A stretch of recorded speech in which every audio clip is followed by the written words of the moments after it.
Olá, pessoal, sejam muito bem-vindos a mais um episódio do Nash Talk, podcast da Nashai. Aqui a gente trata sobre governança, sustentabilidade e muito sobre cadeias de fornecimento. Mas não dá para falar desses assuntos sem falar do que transversaliza essas temáticas, que é o bem-estar humano. Muitas vezes esse assunto é tratado não de forma tão profunda quanto deveria, e para a gente abordar essa temática, assim, de forma precisa, trouxemos ela, entrevistaremos ela, nossa querida Caroline Amanda.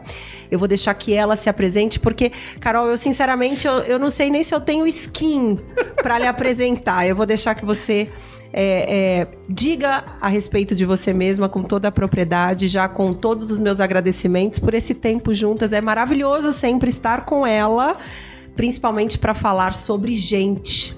Especialidade dela. Cá, obrigada, é com você. Muito obrigada pelo convite, é motivo de profunda honra atravessar esse momento humano com a sua companhia e com as suas contribuições sociais, empresariais, mas sobretudo humanas.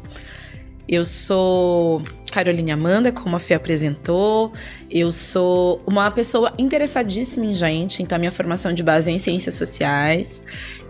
Depois eu fui me especializar na subjetividade humana, no campo da psicanálise. Depois eu fui pensar e elaborar sobre a existência e as questões existenciais da humanidade no campo da filosofia. Me tornei mestre em filosofia também pela UFRJ. E agora tenho feito, assim, uma grande confluência desses saberes que envolvem sociedade, subjetividade, dimensões existenciais aplicadas à experiência relacional, tanto corporativa quanto numa chave de também autoconhecimento para uma melhor governança das lideranças. Maravilhoso você trazer isso pelo seguinte, né? Quando a gente fala de sustentabilidade ou empresas sustentáveis, a gente não está falando só de processo eficiente, resultado financeiro, a gente está falando principalmente das pessoas, né? Então, a Carol, gente, ela tá aqui hoje para falar de pessoas inseridas nesses aspectos, nesses impactos, nesses perigos e riscos que envolvem as grandes empresas que se pronunciam muitas vezes sustentáveis ou aderentes à ESG, mas não falam de forma muito adequada sobre sua força motriz. Sim. Que são suas pessoas, e você trouxe aqui um último termo importantíssimo, né? As lideranças, né? A gente não pode deixar de falar do papel essencial dessas figuras nas corporações. Então é sobre isso que a gente vai conversar hoje, não abordando os temas mais técnicos que nós já trouxemos em episódios anteriores, mas trazendo aqui sobre gente, que também é técnico, muito técnico, mas dessa vez com especialista, né? Então, Cá, o nosso público é um público que consome muito sobre gestão, sobre eficiência operacional, automações, tecnologia, inovação. E pela primeira vez a gente vem falando de gente, né?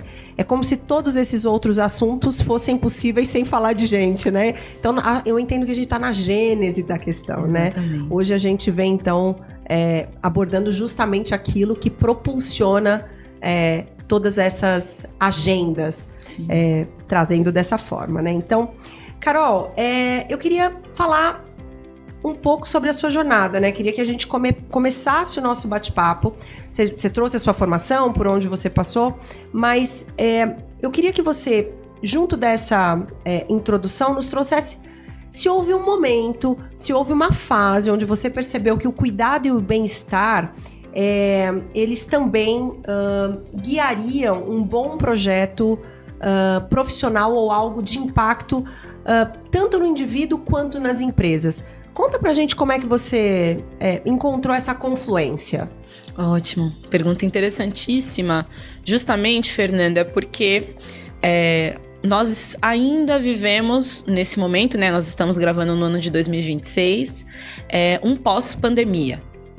Né? E certamente o contexto de isolamento social foi o momento de maior confluência entre todos os recursos que nós tínhamos naquele momento para fazer daquela circunstância absolutamente estanque e inédita para a maioria de nós um momento de travessia.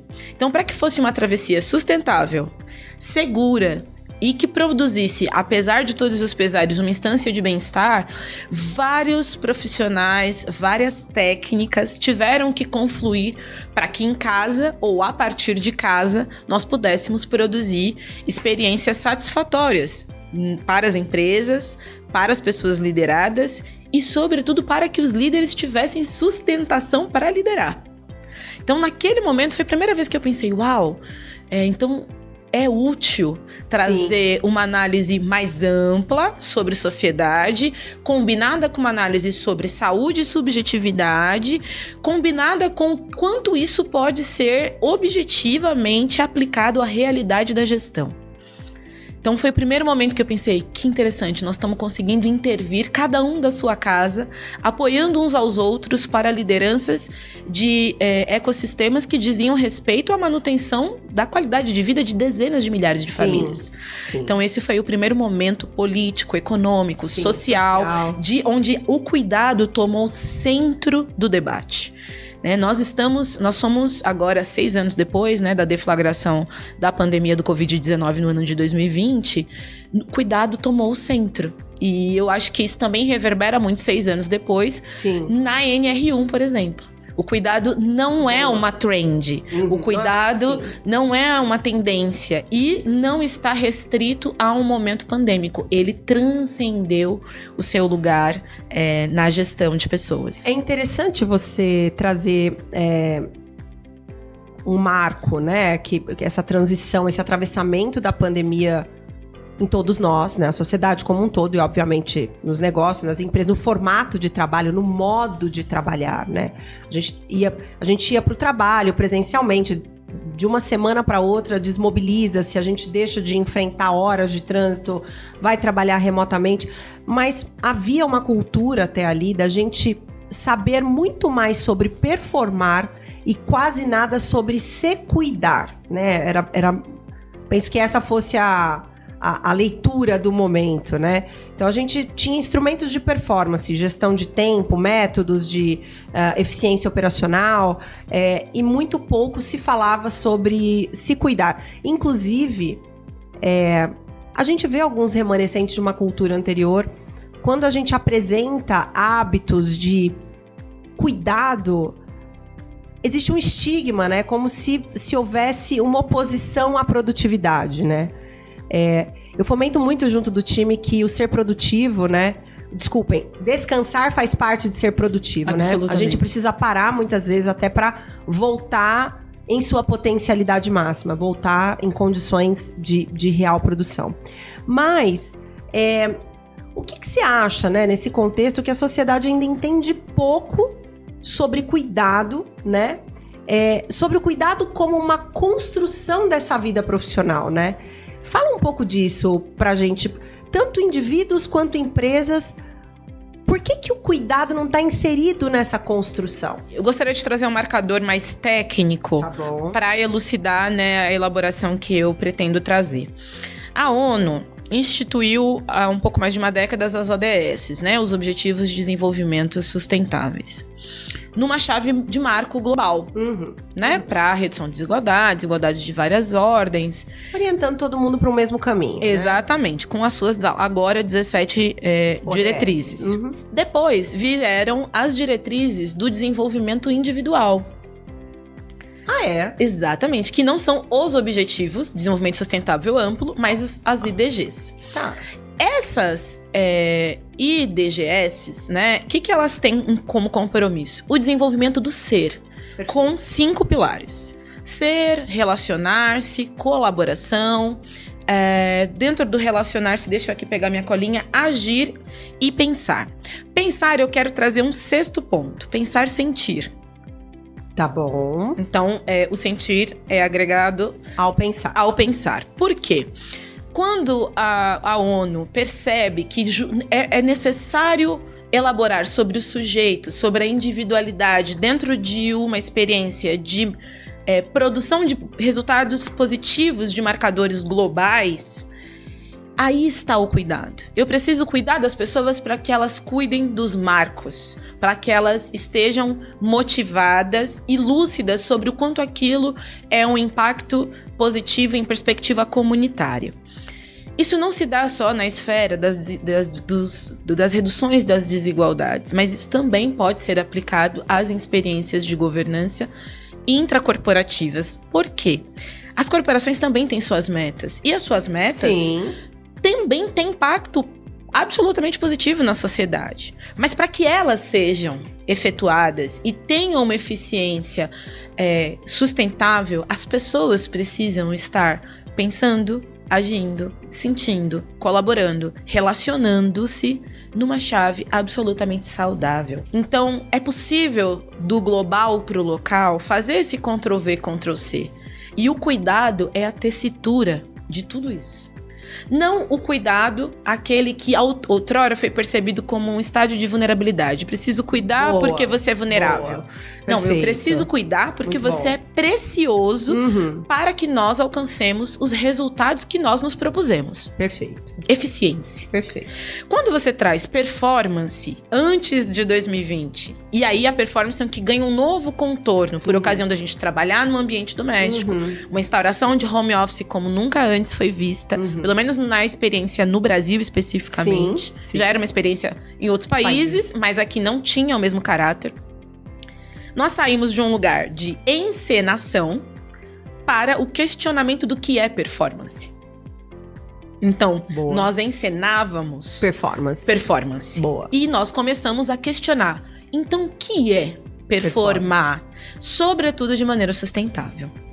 Então, eu acho que essa é a virada. Eu trago essa elaboração global para o local para poder também trazer essa reflexão para quem está nos assistindo. Até 2020, você encenava ou performava? Olha, eu vou emendar um tantinho aqui com o que você trouxe, porque também, eu não posso dizer que existia, mas a gente trata muito performance como algo constante, como se todos os dias a gente pudesse ter o mesmo desempenho por muito tempo, né? O que é irreal, humanamente falando. Isso porque a gente sofre influências de uma série de outros vetores que nos constituem como ser humano, como indivíduo. Então, não dá para garantir constância sob a mesma perspectiva, dinâmica, potência, intensidade e volume por um longo prazo. Sim. Né? Isso não... é irreal, né? Como é que você vê essa integração de bem-estar, energia e principalmente a capacidade de sustentar resultado a longo prazo, né? Porque a gente tá falando de performance agora, esse questionamento, mas será que eu era performático, né? Era uma elaboração, era uma atuação sobre performance, agora eu questiono o que é performance, e olhando para isso, como é que eu garanto, então, após a minha percepção e definição do que é uma alta performance, a longo prazo, Carol? Como é que você enxerga tudo isso? Aqui me parece que tem um cerne muito importante, né? E eu quero reivindicar muito brevemente a dimensão do Cronos e de Kairos, né? Tá bom. Cronos é aquele que tem a ver com o cronograma, com o relógio, com o tempo corrido. Kairos é aquele que incide sobre os ciclos do tempo, as fases da vida, as fases da natureza e as fases dos negócios, as formas de operar. Kairos também é um regente, né, dos programas e das dimensões que envolvem metas e objetivos a serem alcançados. E aí, partindo desse pressuposto, me parece que eu começo a perceber, por ocasião de somatizações, adoecimentos individuais que suas vivências. Minhas vivências e das observações, então, como profissional que acompanha pessoas que atuam como gestoras, pessoas que atuam como líderes, o quanto vai perdendo um pouco de sentido a métrica constante e linear. Se não tiver pausa, não tiver observação, contemplação dos resultados, sejam eles favoráveis ou desfavoráveis, incluindo as conquistas. Espaço para contemplar. Uau, alcançamos. Como chegamos ao alcançar? Conquistamos. Qual é a qualidade da equipe quando chega diante de uma conquista? Ou supera, no caso, as metas. Superamos todas as metas. Perfeito. Qual é a métrica quando a gente alcança um resultado de superação de métricas? De metas. Chegamos, superamos, vamos olhar no RH? tivemos burnout. Quantos sobreviventes? Exatamente. Exatamente. Isso me remete às subidas do Everest, sabe, Ká? Que a gente ouve pessoas que se preparam 2, 3 anos para fazer a subida da montanha. Então, eu não sei se vocês sabem sobre isso, mas as pessoas se preparam levando o tubo de oxigênio e até bem pouco tempo, as pessoas não se preparavam para descer quando elas já estão exaustas depois de uma subida, enfim, extenuante, e o oxigênio em geral já acabou, né? Quando você chega no pico, o oxigênio acabou. E aí chega a hora de descer, mas você tá exausto e assim, você não tem mais suprimento, você não tem mais recursos, né? É muito legal você falar, tá, legal, a gente chegou no final do cumprimento, do atingimento desse objetivo. Quantos sobreviveram? Como estamos? Qual é o balanço final? Né? Como é que foi também essa jornada e esse processo, né? Eu acho que... Me parece que é nesse momento que as lideranças tremem. De olhar para trás. De como eu sigo com esses resultados. Perfeito.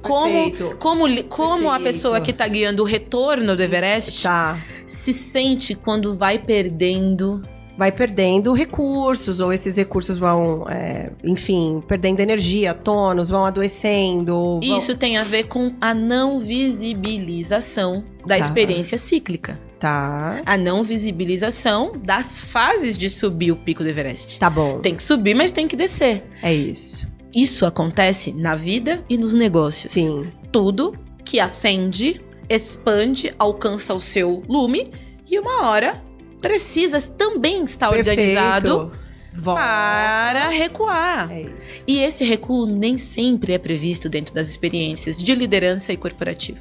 Acaba uma meta, dobra a meta. Acaba uma meta, dobra a meta. Acaba uma meta, dobra a meta. A liderança precisa fazer a gestão emocional, biopsicossocial, cultural de pessoas diferentes em nome de metas que se dobram e ela se sente absolutamente pressionada, extenuada. Porque como é que faz essa gestão? Considerando que muitos não voltaram da descida daquele lugar onde a gente superou a meta lá no início da jornada. Perfeito. Nós passamos alguns momentos em 2025, é muito legal você estar falando disso, porque faz a gente olhar para dentro do próprio negócio, né? Então, em 2025 a gente teve um desafio tremendo no primeiro semestre e a gente percebeu que a empresa percebe e me traz um relato de que nós estávamos trabalhando há 6 finais de semana consecutivos. Tá? Quando esse indicador bateu, e eu vi volumetria de horas, e eu vi as pessoas consecutivamente trabalhando, num primeiro momento, eu preciso reconhecer a capacidade de adaptação, resiliência, e principalmente compromisso dessas pessoas, porque elas são movidas a realizarem mais em nome de algo maior que existe individualmente e se concatena com o propósito e a razão de existir da empresa. Tem que haver esse espelhamento, essa identificação. Mas eu tomei um choque, porque eu não acredito que a gente alcance grandes resultados perdendo, eu chamo isso, né? Quem faz reunião comigo todo dia, eu falo, olha, eu perdi soldados pelo caminho, eu não quero perder soldados, né? Eu não acredito em resultados quando a gente perde as pessoas. Eu não tô falando só de aspectos relacionados à exaustão física ou mental, mas pode haver um desencontro de metas, buscas, objetivos individuais. De repente, o ser humano olha para si e fala, por quê? Faz sentido? É só a remuneração que me leva a realizar o que eu realizo? Então, faz sentido eu estar aqui todos os finais de semana buscando um resultado? E isso fez a gente internamente revisitar o nosso modelo de atuação. Nós temos alguns mutirões ainda, mas eles têm sido cada vez mais raros. Óbvio que excepcionalidades acontecem, a gente tem situações emergenciais, mas foi olhar para essa experiência de extenuar a equipe, ir ao limite de toda a equipe, que me fez entrar em contato comigo mesmo e dizer, as pessoas não podem ser submetidas a isso, né? Não de forma recorrente, não dessa forma, não sem os interesses de todos estarem alinhados, não sem a gente entender o porquê que a gente tá fazendo dessa forma, até porque vira um hábito, né, Carol? pode virar um hábito. A gente pode impregnar uma cultura de alta performance com base na exaustão. E isso também não é verdade. Quando a gente pega eu gosto muito de usar a analogia dos esportes, né? Até porque você sabe que eu os adoro, né? Mas quando você pega atletas de endurance, por exemplo, você tem ciclos para treinamento e capacitação. Né? Você tem ciclos de pico, você tem ciclos de regeneração, você tem ciclos de descanso, mais carboidrato, mais quilômetro, menos quilômetro. Ou seja, você vai dando vários estímulos para que na prova o corpo saiba passar por todos esses processos e consiga chegar no seu objetivo final. Eu não vejo muita diferença nos negócios. De novo, excepcionalidades, momentos de pico, aquilo que a gente não planejou e não esperava pode acontecer e pode exigir que todo mundo dê muito mais de si numa situação pontual, né, não recorrente. Aprender a olhar para a gestão da empresa e não ancorar uma cultura de exaustão em nome da performance, às vezes não é nem em nome do resultado, tá? Eu aprendi também que esforço não é sinônimo de resultado. Você pode se esforçar e não necessariamente chegar onde você esperava chegar. Você precisa de estratégia, precisa de análise, precisa parar e olhar para o que você está traçando como caminhos para alcançar isso. Então, esforço não necessariamente é sinônimo de resultado. Isso, assim, é uma máxima para mim. E eu busco tomar muito cuidado para não imperar uma cultura de exaustão em nome de performance, fazendo essa correlação. Só é valioso quem trabalha 60 horas, 70 horas semanais. Confesso que eu não acho isso algo bacana, nem pessoalmente, nem para os demais. Mas eu trago sim que, excepcionalmente, se a gente tiver algo muito grandioso a ser construído e isso requerer potencialidades, talvez ao encontro e espelhamento desses objetivos pode fazer sentido uma conquista como essa, mas não como cultura, né? Absolutamente. Não como cultura. Acho isso um problema. E acho que muitas vezes, e aí eu quero te ouvir um pouco sobre isso, as pessoas entram num piloto automático, digamos assim. Elas entram num modus operandi de acreditar que exaustão é performance. Eu queria que você me dissesse em que momento você acha que a gente perde a conexão. Esforço é sinônimo de alta performance, exaustão é sinônimo de alta performance. Quando é que a gente se perde nessa interpretação? E, especialmente, o que você acha que faz as lideranças acreditarem que exaustão é sinônimo de alta performance? Muito boa a pergunta, Fê. Muito obrigada. Eu gostaria, né, de trazer, assim... Eu sou muito apegada às palavras, você sabe, né? Acho que as palavras, elas dizem muito mais do que o que a gente corriqueiramente costuma ouvir. E num podcast, né, é interessante que a pessoa pode ouvir, pode voltar, pode dar um Google, pode, enfim. Com certeza. Então, produtividade é diferente de produtivismo. O produtivismo é aquilo que desconecta o ser humano da sua experiência humana, que é ser produtivo. Repete. O produtivismo é um estado que desconecta o ser humano da sua gênese, que é ser produtivo. Perfeito. O ser humano veio para ser produtivo, tanto é que ele vai indo atrás de formas de tornar cada vez mais eficiente o seu estado de produtivo no mundo. Boa. Excelente. Porque produtividade está intimamente conectada com criatividade. Uma pessoa criativa é per si uma pessoa produtiva. Boa. Você cria, produz, cria, gera, cria, manifesta. Quando eu me torno produtivista, eu deixo de criar e começo a, de maneira automática, mecânica, reproduzir. Eu me desconecto da minha pulsão de gênese humana criativa. Uau.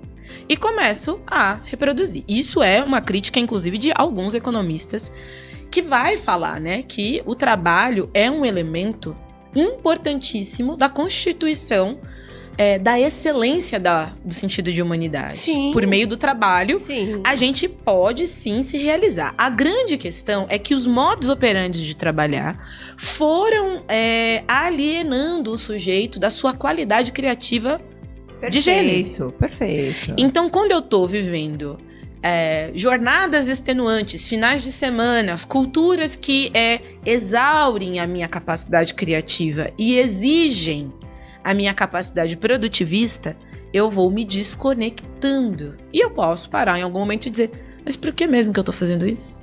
Qual sentido, né? Eu não crio nada, eu não cresço aqui, e não é um crescimento de cargos. Eu posso ter novos cargos, posso até ser muito melhor remunerado, mas eu não sinto que expando na minha condição Humana.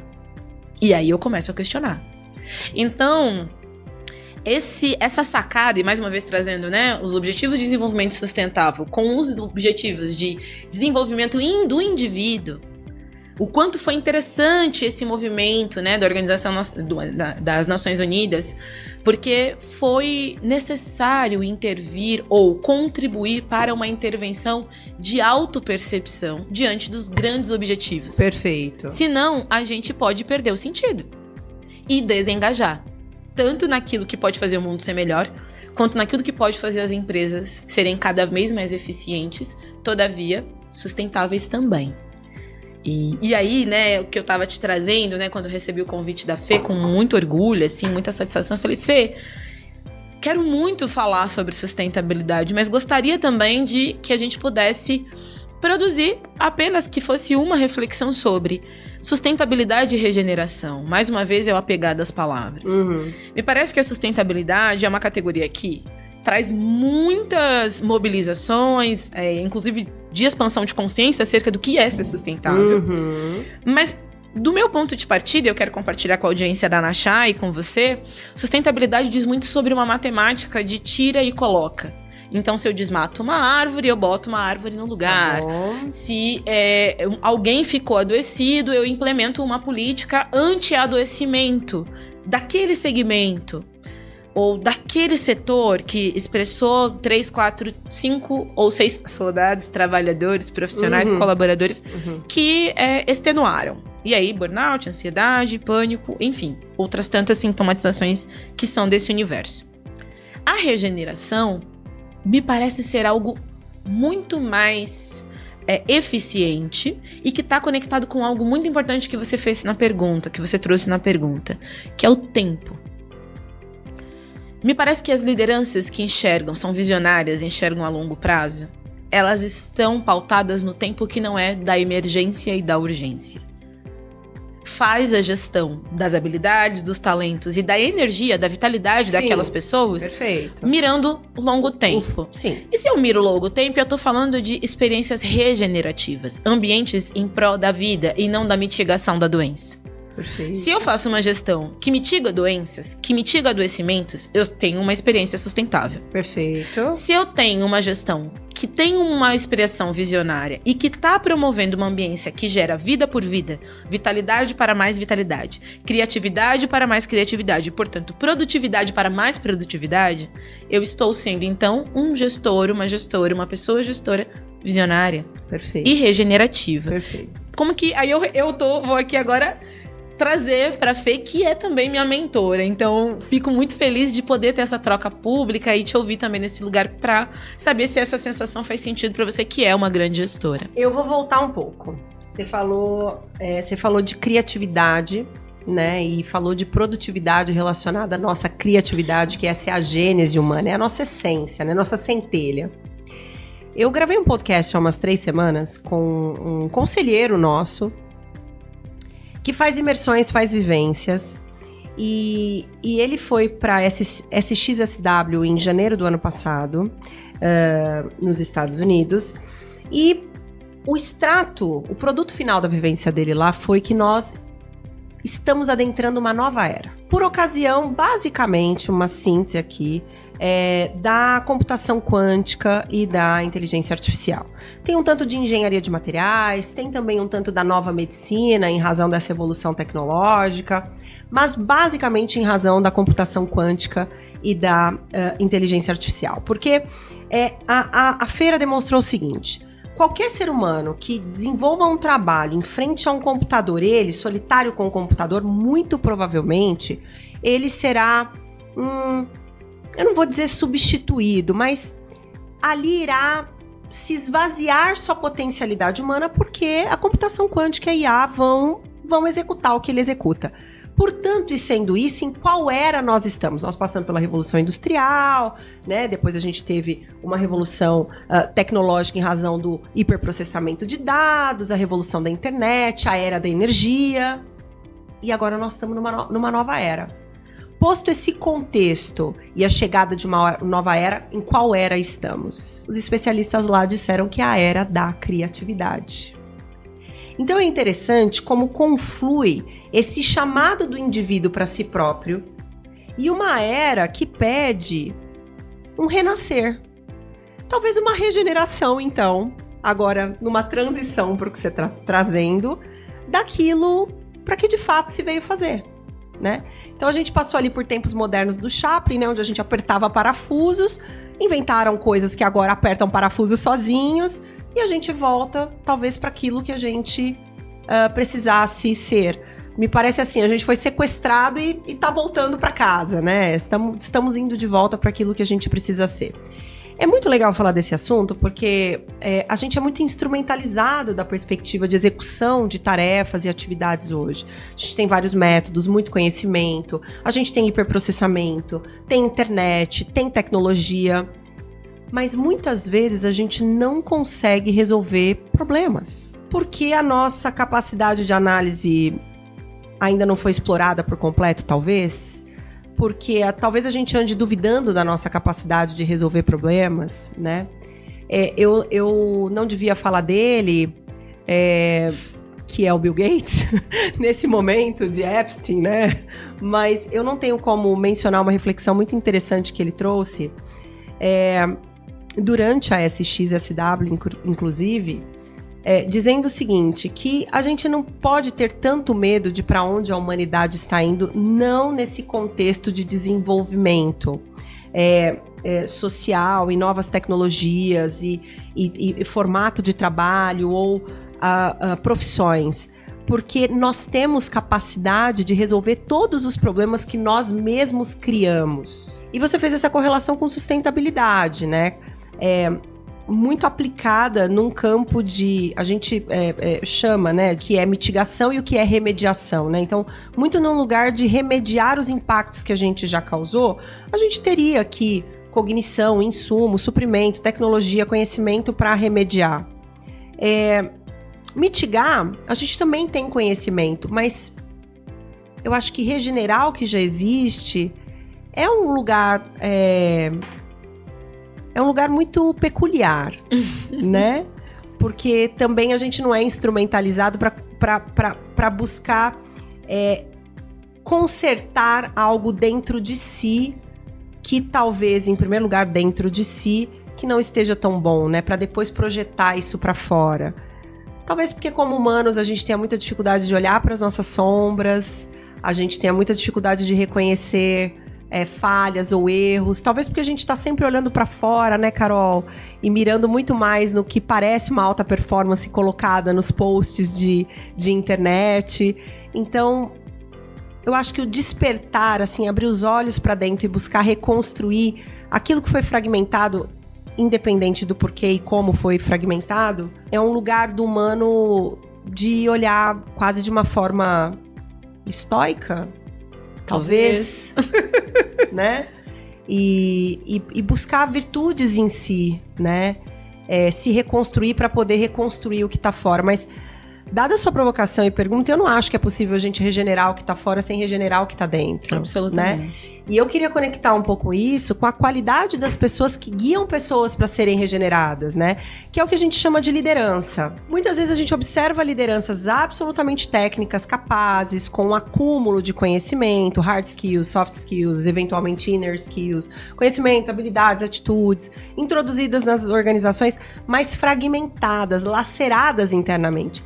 E aí vem o ponto, ser líder não é só levar para o resultado e objetivo da meta, mas é ser luz, ser espelho, ser referência para quem está buscando olhar para si, acreditar em si, encontrar tools, ferramentas, instrumentos em si para seguir a jornada. O verdadeiro líder, ele não cria dependência, ele liberta.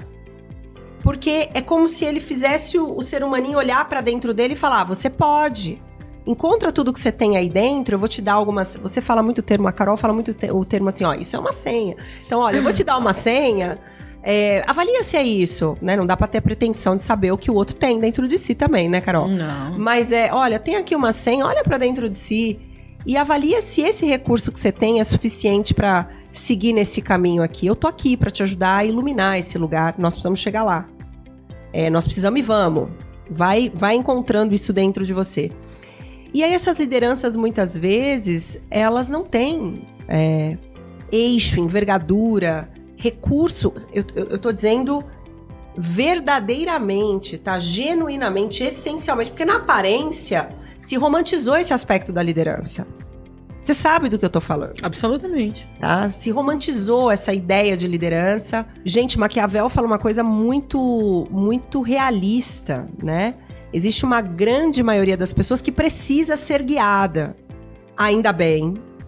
E existe um grupo de pessoas que provavelmente vão liderar essas pessoas que precisam ser guiadas. E a qualidade dessas pessoas, né, Carol? Quem são essas pessoas que vão guiar outras pessoas? Eu nem vou entrar em índole, caráter, nem vou entrar nisso, tá? Porque a gente teve líderes aí na história da humanidade recente, nossa, medonhos, horrorosos, que quase nos destruíram. Mas no âmbito da gestão, quem são esses empoderados que estão guiando pessoas, né? E como é que essas pessoas estão para guiar pessoas regeneradas? Já encontraram seus caquinhos dentro de si, conseguiram, né, refazer esses caquinhos para poderem levar outras pessoas para outro lugar? Eu queria que você falasse muito de regeneração, especialmente em lideranças, porque essas pessoas que guiam dentro das empresas é que muito possivelmente vão poder regenerar outros aspectos dessa corporação, né? Não vai acontecer sozinho, isso eu tenho certeza, né? Às vezes a gente olha para as empresas, a gente acha que a empresa é uma entidade mítica e mística, né? Como se ela não fosse um construto social, né? Ela é a somatória de um mundaréu de gente ali que pensa, fala, se veste, se comporta de formas diferentes. E aí esse grupo tão heterogêneo jura que vai levar essa empresa para onde ela precisa ir. Quem faz isso? A liderança, não é a empresa sozinha. Então eu queria que você falasse de liderança pra gente e falasse de regeneração dessas lideranças, para elas olharem para o que elas precisam se consertar e continuarem caminhando. Falei pra caramba, né? Não, mas é que é muita coisa, né? Tem várias perguntas dentro dessa reflexão. Nosso editor, ele vai entrar em cena. Não, tá tão lindo! Vai dar super pra... Você gostou, Vitinho? Você gostou? O Vitinho gostou. Eu quero voltar nessa reflexão super rica, assim, que é no que você traz sobre... Então será, porque você fez várias perguntas, né? Várias reflexões no caminho. Então será que nós estamos voltando para o nosso lugar da criatividade? Acho que aqui tem uma pergunta. Me parece que as inteligências todas, né, recentes ou popularizadas, que já estavam em curso há muito tempo, elas podem contribuir para que nós voltemos para o lugar onde a máquina nunca vai nos substituir. Perfeito. E se for isso, sim, nós estamos retomando ao nosso lugar de criação. De criatividade e não emulação. Né? Nós nos tornamos sujeitos emulatórios. De emular. Então talvez nós tenhamos recebido uma senha. A gente faz o que vocês faziam, apertar parafuso, né? Agora façam o que vocês vieram fazer. A questão é que nós passamos, no Ocidente, pelo menos 300 anos alienados do fazer criativo. Então, como é que volta para um lugar que é tão distante? E aí, para mim, é um retorno que o Byung-Chul Han, é um filósofo que é asiático, mas que produz a sua filosofia hoje da Alemanha e na Alemanha. E ele vai falar, em uma das suas obras, tem várias obras do Byung-Chul Han recente, uma delas é A Sociedade do Cansaço. E no livro A Sociedade do Cansaço, ele vai dizer que não tem, como no período do Maquiavel, alguém que mande em nós objetivamente como outrora. Mas foi em nós instaurado um tipo de programação em que nós somos os nossos próprios líderes. E que nós começamos a intervir, relacionar, colaborar ou não no ambiente social por meio dessa voz, que já está dentro de nós, onde nós somos os nossos próprios empresários, os nossos próprios empreendedores, os nossos próprios líderes. Tem uns coaches que falam isso por aí, hein, Carol? E o Byung-Chul Han vai dizer que isso é real. Tá. E que essas vozes são vozes organizadas, arquitetadas, para um sistema mundo que não necessariamente está interessado na nossa gênese criativa produtiva. Mas numa pasteurização mesmo. Produtivista. É isso. Produtivista. É isso. Quando o Byung-Chul Han traz isso, ele também traz outras obras. Obras que vão falar da importância da contemplação. Obras que vão falar da importância da beleza. Porque o processo criativo, genuíno, humano, porque tecnologia, tecnos vem de artesanato, logia vem de estudo. O estudo da artesania, o estudo do fazer. Tornou-se mecânico com o processo da modernização. Claro. Então, o ser humano, ele é tecnológico, ele estuda o seu jeito de fazer. Então, alguém fez um copo num tempo e alguém falou, pode ser melhor, pode ser mais adequado, pode parar mais firmemente na mesa ou no chão. E esse processo de desenvolver e aprimorar a arte de fazer é que faz de nós sujeitos diferentes dos animais não racionais. Por quê? Porque os animais, eles fazem sempre do mesmo jeito. Instintivo, né? Instintivo. João de Barro faz a casinha dele agora, depois e depois. A gente não. Tem arquitetura. Tem adaptação. Tem muita tecnologia. Portanto, tem muito estudo sobre o fazer. Tudo isso para dizer... E aí, trazendo agora um outro teórico brasileiro, que é o Paulo Freire, né? Ele fala de esperançar. A esperança como uma ação de intervenção na realidade. Regeneração me parece ser o exercício do esperançar. Então, a esperança como uma ação prática na realidade corporativa, educacional, social, política e econômica global. Como é que eu, como liderança, posso esperançar em mim e a partir de mim o exercício de fazer o que precisa ser feito dentro dos valores e da cultura desse lugar cujo eu sou o líder. Então, eu preciso evocar o exercício prático, o exercício lúcido de fazer melhor cada dia mais, que é a tecnologia, fazer melhor cada dia mais, na chave de que aquilo é melhor não só para a empresa, mas para mim também. Então, quanto melhor eu faço o que eu faço, melhor eu me torno para mim e melhor eu me torno para a empresa. Então, a elaboração da regeneração, ela não tá na ecologia externa, portanto, na natureza. Ela tá na ecologia das relações humanas, que também é a natureza. Tá bom. Então, esse termo regeneração, ele tá muito conectado com a sustentabilidade, como a sustentabilidade também, no que é muito da natureza. Então, a gente tira uma árvore e planta outra árvore, mesmo que aquela árvore não seja a nativa. Pode ser um eucalipto. Isso não é verdade. Tá. O processo regenerador, ele tá interessado na raiz, no caule. No que sobrou daquilo que foi extraído e do que pode se tornar vida e vital dos organismos que compõem aquela ecologia. Então, para fazer ponto e vírgula nessa reflexão, como Byung-Chul Han, Paulo Freire, Fernanda Delboni, vários teóricos nessa reflexão, é para dizer que a regeneração é mais do que manter o 0-0 ou 10-10. Cai um soldado, volta um soldado. Não, para além de ter soldados saudáveis e atentos à estratégia tática de expansão do projeto da corporação, da empresa, do negócio, da ideia, é ter pessoas absolutamente comprometidas em fazer melhor por si, para fazer melhor para a empresa, fazer melhor para a empresa, para fazer melhor por si. É a tecnologia na sua gênese criativa e produtiva. Olha, vai abrir, várias portas se abrem aqui nesse momento. Eu preciso te dizer uma coisa. O conceito, até para a gente enriquecer o nosso debate, o conceito de sustentabilidade, basicamente, quer dizer, o primeiro conceito de sustentabilidade, ele nasce de um lugar que dizia mais ou menos assim: a gente precisa garantir que os recursos naturais aos quais nós, dessa geração, temos acesso, estejam garantidos. Nós precisamos assegurar que estes recursos eles estejam garantidos para as gerações futuras. Quando você diz, olha, eu plantei um eucalipto, mesmo que não seja de uma mesma natureza, é um mecanismo de compensação predatório. Para a sustentabilidade, não é esse 0 ou 1 também. Eu tirei... Fazendo essa correlação de sustentabilidade com regeneração. Eu tirei, eu vou lá e eu planto outra planta. Não.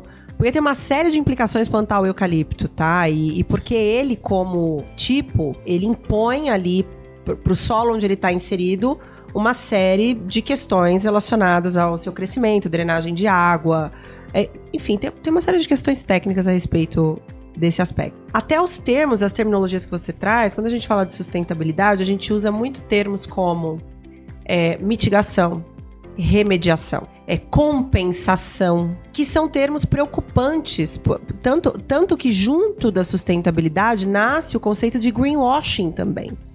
Porque eu posso usar algumas ações que eu tenho aqui como ações aparentemente sustentáveis que vão ao encontro de uma reputação que eu pretendo construir ao redor da companhia que eu sou, até do indivíduo, viu, gente? A exemplo, eu tenho práticas mais sustentáveis, eu não descarto determinado tipo de resíduo, mas em contrapartida eu uso carro movido a combustível fóssil. Então, a sustentabilidade, o conceito dela é bastante quase intransigente, inflexível, quando a gente pensa que algo que a gente encontrou hoje precisa chegar daqui 50 anos, na mesma abundância, quantidade, pureza. Como é que a gente consegue garantir isso, entende? Então, é profundo falar de sustentabilidade.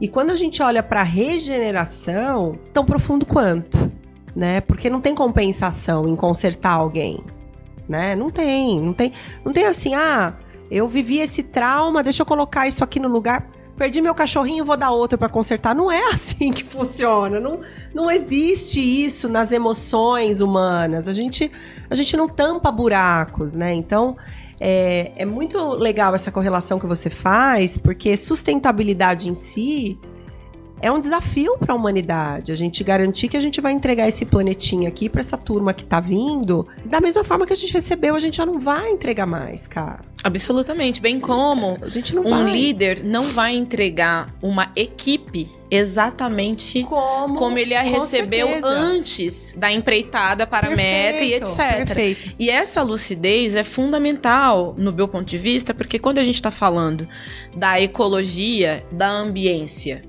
que tira um baobá e planta um eucalipto, a mesma coisa é quando você tira uma pessoa baobá. Quando ela cai, para quem não sabe, baobá é uma árvore imensa, né? Uma árvore centenária, uma árvore que tem uma memória em si do território de milênios. Imagina você ter um profissional, uma pessoa colaboradora na sua empresa que é o baobá, que junto com ela tem a memória de muitas batalhas, de muitas conquistas. Quando esse baobá cai, o ecossistema todo treme. Desmonta. Mas aí eu vou contratar uma pessoa que vem do Vale do Silício, que vem da Califórnia. Ela vem de outro ecossistema que não tem compromisso com a memória do seu bioma. Embora venha com muitos recursos. De novo, a gente até consegue compensar, remediar. Às vezes sim, às vezes não. Porque a dimensão regenerativa também pode ser abrir espaço para acontecer tudo de novo. Pra clareira. Perfeito. Pra clareira que o baobá representa. Perfeito. Algo novo vai se formar ali. Exatamente. É como quando um navio afunda lá no fundo do mar, né? Tudo vai se formar ao redor dele, a gente não precisa removê-lo. E aí a liderança é fundamental para entender se aquela ambiência, aquela ecologia de organismos vivos, que a gente chama de colaboradores, profissionais, ela está pronta para receber uma implementação de uma nova árvore, ou ela precisa de espaço, ou ela precisa de tempo. Como a gente vai fazer? As lideranças, elas precisam ser impulsionadas, estimuladas a desenvolver, me parece, e é o que eu tento, né, trabalhar cada vez mais e aprimorar no método da Regeneratrix, que é qual o refinamento do líder em relação ao tempo de cada fase da equipe. A equipe tem fase de crescer, fase de expandir, fase inclusive de desenvolver mais tônus e ir mais além, e fase de recuar, fase de contemplar, fase de observar, fase de pausar. Porque isso diz respeito a uma liderança que tá na tessitura de visão. Sim. É um visionário. Perfeito. Não é um imediatista. Porque o imediatista vai ficar substituindo árvore por árvore. O ecossistema, o solo, não vai prosperar. vai ter sombra por pouco tempo, logo a árvore vai cair. Sim, e esse líder visionário, ele também compreende, nossa, aqui é um pouquinho delicado e a gente vai precisar falar com bastante cuidado a respeito desse tema. O líder visionário, para compreender essa ciclicidade do indivíduo e a somatória desses indivíduos constituindo um time, ele precisa ser bastante cuidadoso, Carol, porque num contexto empresarial, a gente tem que tomar muito cuidado para não ser caracterizado um time como uma família. Numa família, o amor, ele é incondicional. Num contexto empresarial, as pessoas, elas têm uma relação comercial entre empregado e empregador. Tá? Claro. Então, elas estão ali não para serem produtivistas, para serem produtivas, para entregarem seu potencial criativo em torno de 2 aspectos centrais. Primeiro, a remuneração. A gente só vive no mundo que a gente vive porque a nossa remuneração é o leite da vida, né? Ele nos permite a seiva vital. A gente só tem permissão para transitar no mundo por meio das trocas comerciais existentes. Então, todo mundo precisa ser remunerado. Então, existe uma relação comercial entre empregado e empregador por isso. Mas, numa segunda camada, é a oportunidade, num solo fértil, das pessoas se desenvolverem. É muito legal te ouvir falando sobre eu não vou dizer nem que é um inconsciente coletivo, tá? Mas essa coletividade de que a gente precisa ser produtivista. E eu não tô dizendo que não existam situações de exceção ou situações desafiadoras. Mas empresas, negócios, elas produzem interações humanas que disruptam, transformam, entregam valor para a sociedade como um todo. Claro. As pessoas estão ali para participarem desses movimentos. Nesse lugar do ser humano ter utilidade e ser pronto, apto para o trabalho. Trabalhar faz parte do nosso mecanismo de antifragilidade, né? Faz parte da necessidade que o nosso corpo tem de criar condições para trânsito, para fluir, para caminhar. Então, eu coloco esses pontos como centrais: remuneração e oportunidade de autodesenvolvimento, né? E como é desafiador, muitas vezes, quando a gente tem uma transferência emocional para o ambiente de trabalho. Eu sou até capaz de entender que alguém que vive 8 horas por dia, 5 dias por semana, convivendo muito mais, muitas vezes, com os colegas de trabalho do que com outras pessoas, vá transferir para esse ambiente suas frustrações, seus medos, suas histórias de vida. Até porque surgem no contexto do trabalho desafios, negociações, vivências que talvez num ambiente comum e corriqueiro o indivíduo ele não tem. Então ele no ambiente de trabalho ele é levado talvez ao máximo das experiências humanas que num contexto social esse indivíduo pode não viver. E aí ele tem um arcabouço de emoções, questões internas, buscas que ele projeta nessa relação comercial. E isso é muitas vezes confundido com gestão humanizada. Eu tenho aqui a visão de que gestão humanizada é a gente compreender a dimensão do ser humano, entender que ele vai cair, levantar, errar, falhar, ter questões, levar essas questões. Nem todos os dias ele vai ser produtivo, nem todos os dias ele vai ter uma constância. Nos dias que ele tiver 50%, ele vai entregar 100% dos 50% se ele tiver condições, se não, não. Mas eu queria que você falasse um pouco dessa expectativa que existe hoje da gente absorver essas tantas camadas psicossociais, emocionais, dentro do contexto do ambiente de trabalho, quanto isso muitas vezes é projetado e como a gente poderia lidar com isso no ambiente de trabalho. Porque há uma grande expectativa, né? Porque a gente está convivendo com aquelas pessoas o tempo todo. Como é que a gente separa isso e ao mesmo tempo integra, Carol? O que você acha que pode ser feito? Pergunta de R$1 milhão. Eu gosto assim. Ótimo. Eu gosto assim. Eu acho que, na verdade, sabe que te ouvindo, eu fiquei refletindo que talvez nós estejamos falando, óbvio, né, para tangibilizar de gestão humanizada, mas talvez não seja necessariamente uma gestão humanizada. Seja uma gestão cíclica. Uma gestão que tenha como reflexo o próprio fluxo da natureza, como referência. Boa. O ser humano como parte, mas não o ser humano como centro. Por que eu tô trazendo isso, né? Quando eu Quando eu pensei em Regeneratrix é de uma arqueóloga chamada Maria Gimbutas, uma arqueóloga que esteve com Joseph Campbell pesquisando no século XIX, século XX. Ela vai perceber que todas as obras, né, ancestrais que ela vai achando na região da Europa, todas elas têm símbolos de vida que gera vida, vida que gera vida. E ela vai entendendo que, uau, então as sociedades primeiras do continente europeu, vida que gera vida. O propósito da vida é sempre a vida. E isso é a natureza. Que lindo isso, né? Muito lindo. Isso é a natureza. Eu vou trazer um elemento da natureza para buscar elucidar a resposta que eu vou trazer. A natureza, as árvores, elas têm um método de comunicação que é rizomático. Elas se conversam pelas raízes. Tem árvore e uma vai dando nutriente para outra.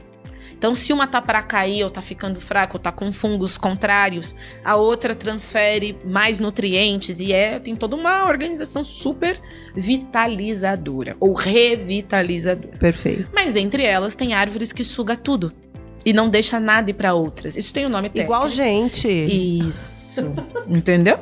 Tem um nome técnico, eu não sei o nome exatamente, porque eu não sou da biologia, mas existe. E essas árvores, elas se isolam. As outras árvores vão dando um jeito dela ficar isolada, porque além dela sugar tudo, ela também começa a liberar toxinas. Então, e a natureza vai se organizando ali, porque a vida corre para a vida. Perfeito. Regeneratrix, para Maria Gimbutas, tem a ver com isso. Ela começou a achar vários artefatos milenares com símbolos de vida que gerava vida. Então, cobras que mordiam o próprio rabo, água e fontes que se encontravam o tempo todo, úteros que eram cíclicos, sempre mulheres gestantes, ela nunca achava mulheres que não estavam gestantes, ou seja, a vida, a criação estava sempre em curso, na memória e na imaginação daquelas populações primitivas ali localizadas no que hoje a gente compreende como Europa, ou próxima à Europa. Então, a regeneração, diferente da sustentabilidade, quando fala mitigar, compensar, remediar, não é vida para vida. É uma necrogestão. Tá. É uma necroeconomia. Pode parecer pesado o que eu tô trazendo, mas quando você busca, ao invés de se debruçar sobre a queda de um baobá, plantar imediatamente uma outra árvore, você não está dando vazão à significância daquela vida ali, para aquele ecossistema, para aqueles outros organismos que se nutriam daquela árvore. Tá. Então, para ter intervenções assertivas, como um gestor, como um líder, me parece que é fundamental olhar para além do que cai ou para além do que vai ser plantado, a ecologia, o rizoma, as condições que são características para determinadas somatizações ou para determinadas habilidades que são aprimoradas. Uau! Como fulano cresceu depois que chegou na empresa? Tá. Como essa pessoa desenvolveu? Fala cada vez melhor, se posiciona cada vez mais assertivamente. Ou seja, existe um bioma, uma ecologia onde os organismos fortalecem o aprimoramento e o crescimento do indivíduo. Isso é regenerador. Não é sobre se substituir árvore por árvore, colaborador por colaborador. Perfeito. Mas olhar o rizoma, olhar o bioma, entender se as variáveis daquela ecologia fazem sentido e estão a serviço da tecnologia, portanto, do aprimoramento do fazer. Tá. Do aprimoramento de fazer melhor para si e por si melhor para a empresa. Melhor para a empresa e por si melhor para si. Eu acho que essa dialética é uma dialética que não romantiza a relação do trabalho, que não familiariza a relação do trabalho, que compreende que, como na natureza, a vida corre para a vida. E para que essa seiva, os recursos materiais, patrimoniais, autorais, sigam em plena e franca expansão, às vezes mais, às vezes menos, mas sempre expandindo, às vezes numa velocidade muito grande, às vezes numa velocidade um pouco menor, mas sempre em movimento, precisa ter uma visão global e uma visão organizacional, portanto, dos organismos, porque as palavras importam mais uma vez. Tá. Quando a gente pensa organizações, a gente pensa na gênese da palavra organizações, e a raiz da palavra organização é o organismo. É a organização dos organismos vivos que compõem aquele ecossistema. Exato. Então eu sinto que não é distante, mas exige do líder um grau de sensibilidade constantemente aprimorado, constantemente revisado. E uma ambiência para que esse próprio líder possa retomar o seu lugar de centramento. Perfeito. Se você fosse falar em algo estruturado para um negócio, considerando o que você trouxe, o que você acha que faria mais sentido? Pensando estruturalmente, assim, formação de lideranças, capacitações, letramento das pessoas. De novo, se você fosse pensar estruturalmente para essa transição, pensando em regeneração, o que você colocaria pragmaticamente, Carol? Sensibilização. E trazer um caráter maduro, adulto para o sentido de sensibilização. Nossa, falar de adultização é algo que urge, né? Descartes, né, trouxe o penso, logo existo. E me parece que está falhando. E já está, inclusive, sendo substituído pelas inteligências artificiais. Elas podem pensar e isso não faz delas sujeitas da existência. Mas o que faz as pessoas sujeitas da existência é o sentir. Tá bom. Então, sinto, logo existo.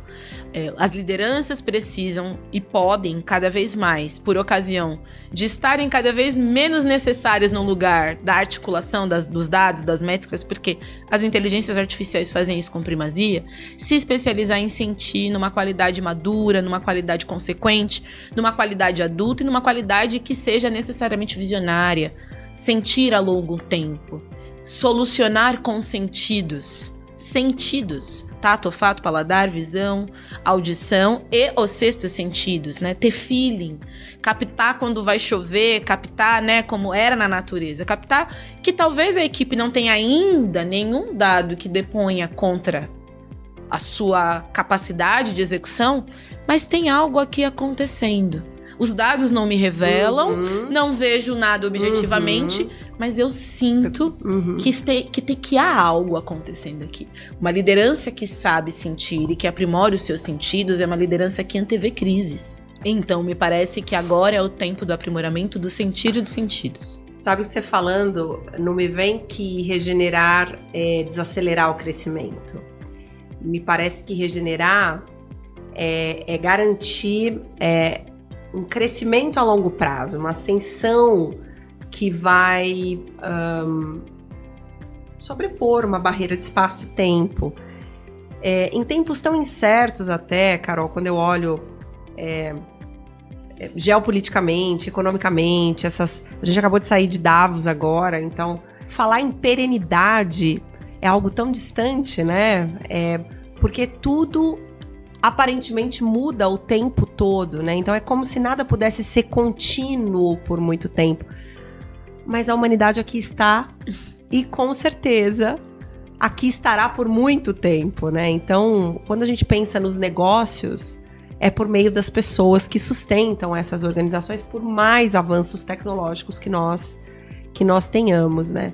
Então, o que fica para mim é que regenerar é colocar num tempo longo, né?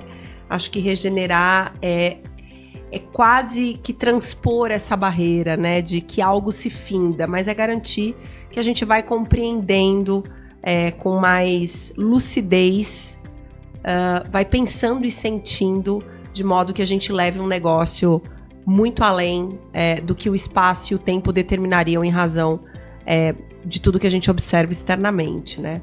A gente está chegando ao fim. Foi uma das conversas mais relevantes, talvez a mais relevante. Eu não posso falar isso porque os demais convidados ficarão...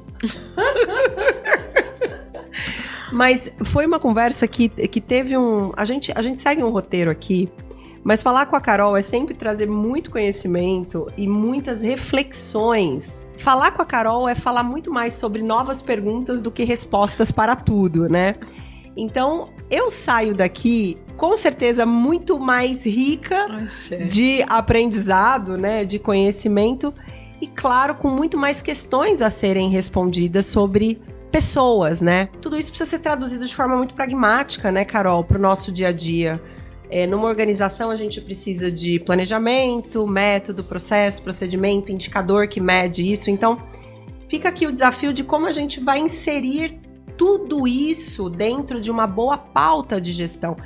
E de algo eu não tenho dúvida. Perguntas como essa são observações e reflexões como essa que nos permitirão transitar selados por tanta tecnologia e inovação, tá? Porque se a gente desse um questionamento rápido, tivesse um prompt aqui imediato, ele responderia pra gente como fazer um padrão de gestão de pessoas numa empresa. Jamais haveria uma profundidade, uma confluência como essa. Então, muito obrigada pelo seu tempo conosco, pela riqueza do conteúdo. Eu acho que aqui tinha pauta para mais um monte de conversa, né, Vitor? Mas sai daqui o desejo, principalmente, da gente traduzir tanto conhecimento em premissas, estruturas práticas para o nosso dia a dia, que façam as nossas pessoas olharem mais para elas mesmas, com um olhar que supera o cuidado, mas com um olhar de qual é o meu próprio futuro e sustentação, né? Como é que eu paro de pé ao longo do tempo, né? Como indivíduo, como ser humano. E eu uso esse ambiente aqui dessa empresa onde eu trabalho para poder me regenerar e, ao mesmo tempo, semear, germinar, deixar aqui minhas marcas, né? Então, muito obrigada. Eu vou deixar essa palavra final com você. Eu termino aqui meio emocionada hoje, eu confesso. Eu vou deixar a Carol encerrar e só dou um tchauzinho daqui a pouco. Obrigada. Muito obrigada. Eu tô realmente muito emocionada também, porque, em geral, né, na qualidade de psicanalista e terapeuta, eu tenho uma atuação clínica, uma atuação 1 a 1. Dentro da Ioni tem uma atuação em grupos. Você não falou de Ioni. Fala de Ioni, já deixa as credenciais claro. de Ioni. Ioni das Pretas, que agora está numa fase de transição, se tornando um instituto, onde a gente trabalha, né, aspectos que dizem respeito à regeneração dos ventres, né, em ressonância com o ventre da terra e o ventre das mulheres e pessoas com útero. Mas há muito tempo eu tenho um desejo que a Fernanda acompanha de pertinho, que é trazer essas reflexões de sensibilização dos sentidos e do sentir para a experiência das lideranças. E se tem algo assim que ficou para mim dessa sua última fala, ponto e vírgula dessa experiência emocionante, é a lei da impermanência. Então, a lei da impermanência é um mecanismo de gestão. A liderança, a pessoa gestora que entende que é impermanente, que entende que a vida é impermanente, Perfeito. Ela vai ter um grau de sensibilização acerca das performances, expressões ou do comportamento dos grupos, das equipes diante de métricas e métodos, né, instaurados, muito tranquilo, né? Agora, o ser humano não é uma trend. Não. A natureza não é uma trend. Não. As relações não são trend. E me parece que a fantasia das tendências como marcadores de organizações faz a gente perder algo que é importantíssimo para o ser humano, que é o vínculo. Bravo. Vínculo. Sim. A lei da impermanência não quer dizer que nós não nos vinculemos, com certeza. A lei da impermanência faz com que a gente reelabore e adapte formas de se vincular e formas éticas de também se desvincular. Perfeito. Então, eu quero dizer que foi um rito de passagem estar aqui, me sinto assim num grande rito de passagem, que é algo que também me parece ser fundamental para as lideranças, entender que as equipes passam por ritos de passagem, de consciência de tempos em tempos, por isso a impermanência é uma lei que se impõe na hora de liderar. E como alguém que é mentorado por Fernanda, me sinto num rito de passagem nesse podcast.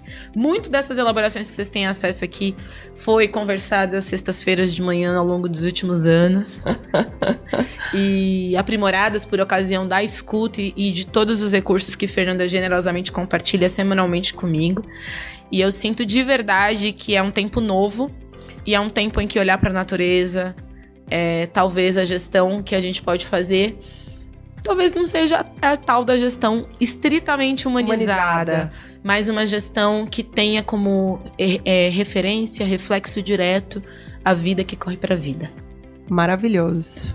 Cá, obrigada. Obrigada. Gente, olha, eu termino esse episódio emocionada. Eu vou encerrar porque eu vou dar um abraço nela. E eu espero vocês no próximo episódio do Nash Talk. Até mais.